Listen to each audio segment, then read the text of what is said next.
Nú ætlum ég að sýna hvernig við skiptum lykilorð í gegnum vefpóstinn okkar. En það getur verið þörf á því að gera það, sérstaklega þegar við erum fjarri vinnustöðun okkar.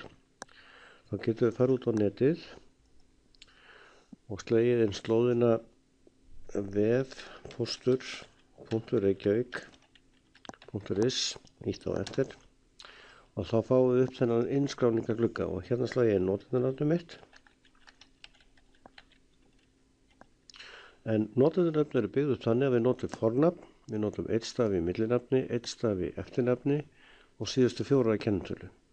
Og þegar maður þekkir þessa reglu þá er auðvelt að muna notendanafnið. Síðan slæði ég inn lykilorðið mitt og ýti á skrá inn eða enter. Þá er ég komin inn í póstinn minn og ég fer upp í hægra hornið og vel valkosti og sjá alla valkosti. Síðan fer ég hérna vinstra megin og vel stillingar og smelli hér á lykilorð. Þá fæ ég upp þessa 3 kassa og það er vert að benda hér á leiðilega þýðingu. Hér er talað aðgangsorð og síðan lykilorð og síðan aftur aðgangsorð. En auðvitað er þetta sami hluturinn. Og hérna slæði ég núverandi aðgangsorð eða lykilorð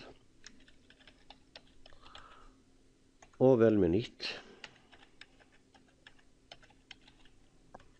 Og endurtek það svo til staðfestingar.